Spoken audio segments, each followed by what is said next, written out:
still at 1. It's pretty funny.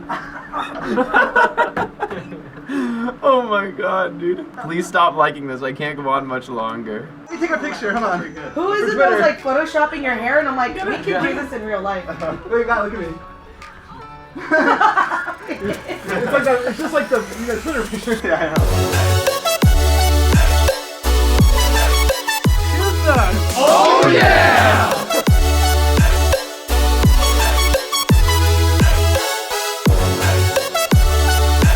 Oh my god! 7, 6, 5, 4, 3, 2, 1.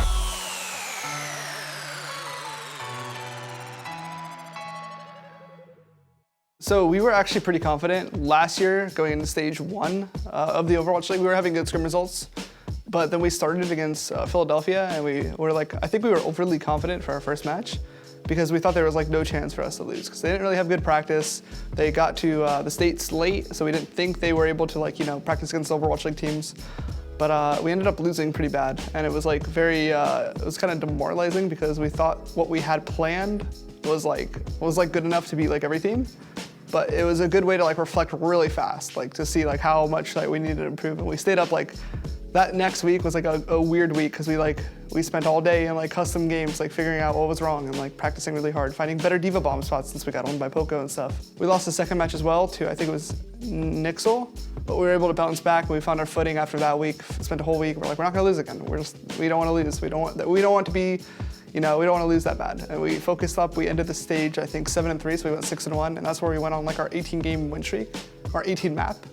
We had like so many 4-0s, so I think we finally broke the record, or we finally lost the record against Shock, but that was a good stage. We made playoffs, and that was the first time we ever made stage playoffs.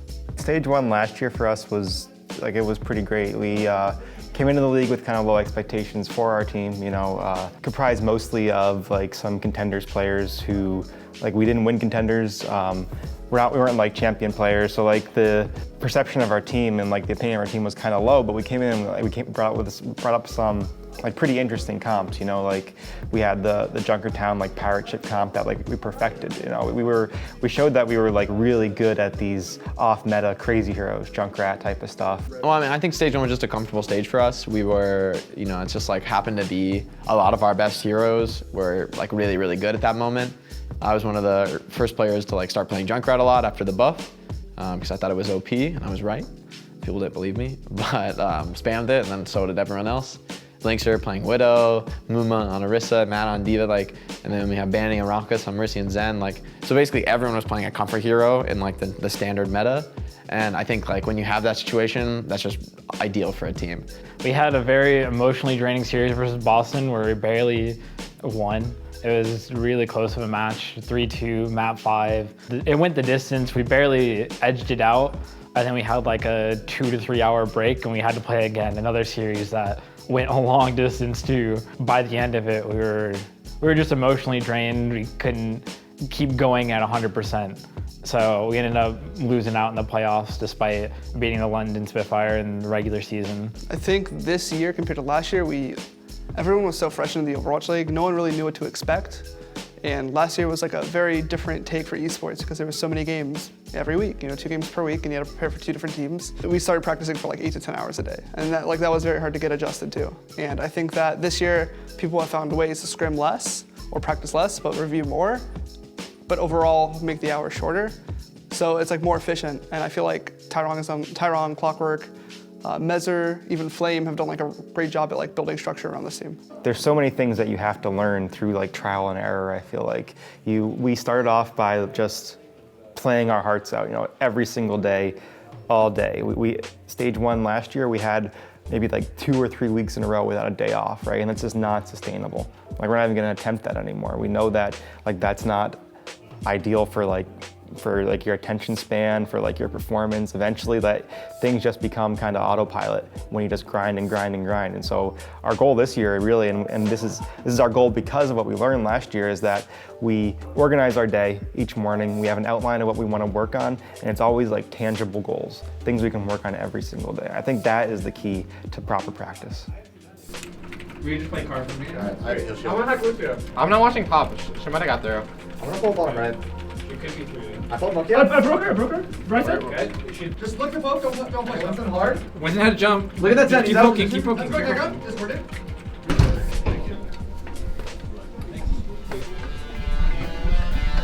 So, Hex, they have an opponent. Do they? They do. They must get a win against this opponent. This opponent is going to be the Houston Outlaws. Solid Minds too, dealing a significant amount of damage. There it is, the kill onto Kuki. Gonna lay him out. 53% and counting right now for the Houston Outlaws. This is all about just extending that lead. Needs to get that energy up so he can start dealing the damage. A nice hack onto agility makes him vulnerable. And they do manage to find the kills here, Houston Outlaws. And the pressure right now being put out by the Houston Outlaws, it doesn't look like the Valiants are able to hang in here. They are going to lose this point, and it will be a tied situation, 1-1. Like every map was knockdown, drag out to the finish. There's the grab, rallies used, pinned against the wall, but there's the trade. Dante out of the fight. We will have a kill for Linkster, however, Fate gets overwhelmed, and we will have to flip. Muma stuck out on his own. He is getting topped up. Linkster's in the mix as well on the Hammond. Could perhaps knock him out as the EMP goes off. A big EMP at that, all the hacks and the stuns. Couple of big kills here for the Outlaws with Fate out of it. No big shields here for the Valiant to hide behind, and they're at risk of getting picked off one after the other. This one's just about over. It is only Kareem trying to get his own personal barrier. Walks off the point. Oh my god, dude! No, we're literally anti-clutch. We literally lost like 5 fights. Dude.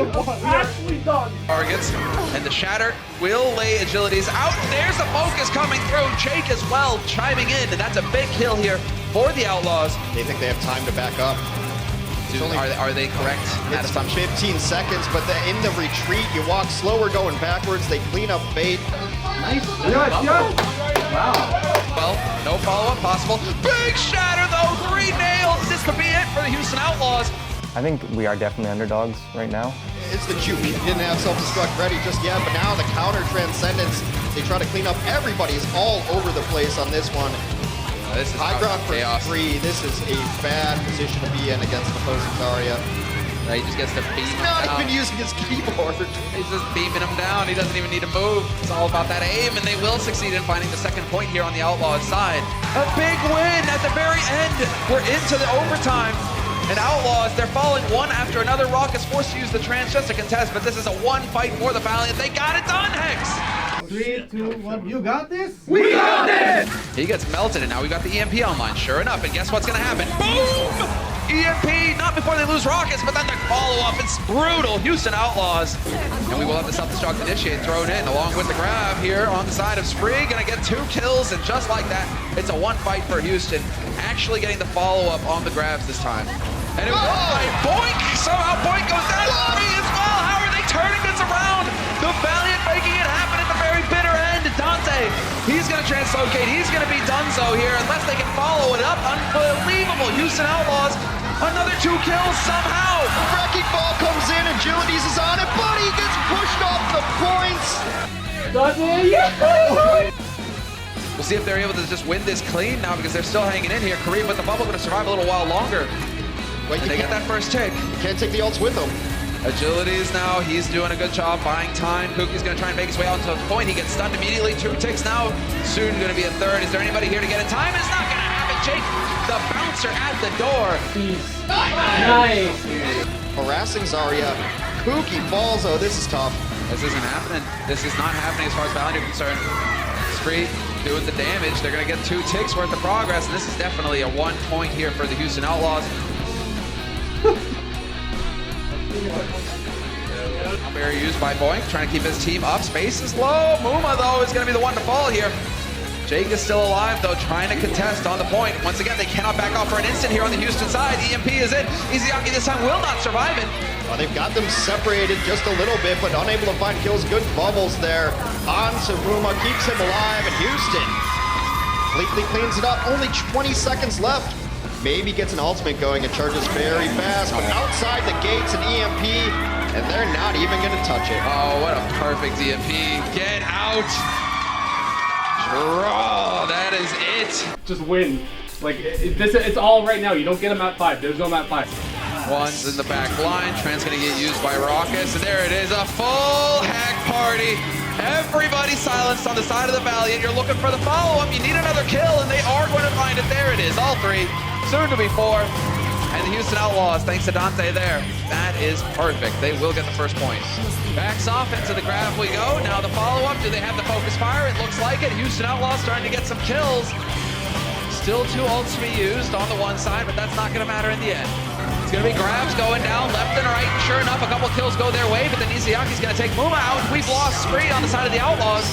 A lot of damage out the window. Raucus, he's only late to the party because he didn't have his ult when this fight started. Space got hacked. He's going to be taken out as well. So the cart will continue to push for the Houston Outlaws. We can win this very easily.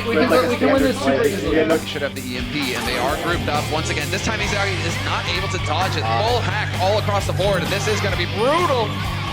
There it is. I always had faith in Boink. I knew Boink was always going to be like a great player. He's always been a great Lucio. Bit of a delay on agility's side. There's the big stun, the shatter combo. Izayaki, the focus is there, and he somehow survives. No, Boink catches him in the end. Fist to the face, take a nap. Boink's the hero, coming out of nowhere, coming out of the sky, killing Izayaki. It was a super hype moment. Raucus not gonna fall. Instead, it's Fate getting focused, and this is it. Houston Outlaws just crushing this push. We got the mech. And the grab. Ruma's coming back in.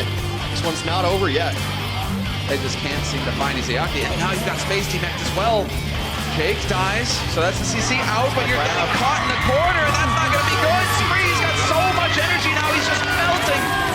And another EMP gets started by Dante. Agility's already had the rally going, but he's gonna die, and this is it. Overtime over, and Houston Outlaws.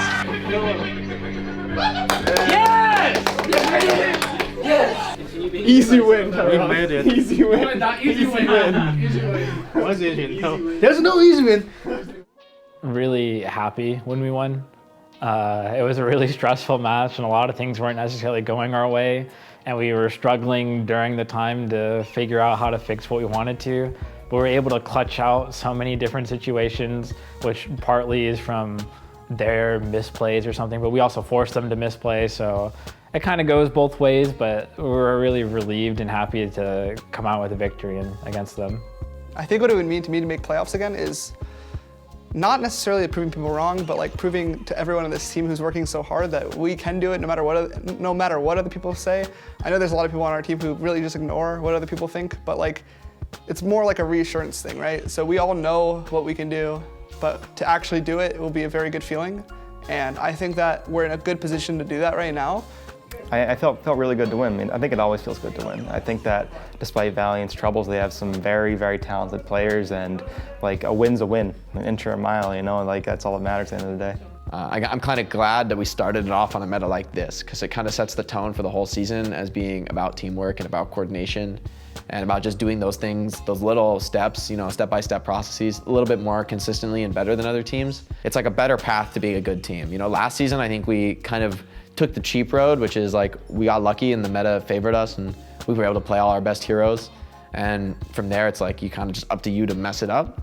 But this meta, it didn't really feel like it was our meta. It kind of started off slow for us, and I don't think we were ever feeling like super dominant in this meta. But over time, we actually just improved and improved and improved, and now we feel like a lot more confident. For us, it's like improving the right way versus the easy way. Okay, so I'm extremely confident going into Atlanta match. I'm always confident against every team, and the only reason why is that if you're not confident in yourself, then you're just not gonna win. Like, that's just how it works. If you play scared, you're not gonna win. If we beat Atlanta and we make it to stage playoffs, it'll be huge for us. It'll be huge for like, I think that the perception of our team is like, it's pretty mixed. You know, a lot of people think that we're like above where we're ranked above what we really are. You know, we belong at like the 20th spot or something. And I think that that's just not true. I think that making playoffs would help us make that statement actually, that, you know, we are a contender. Like, we're a team that is capable of great things, and like we're good players, and I think this is our chance to really show it.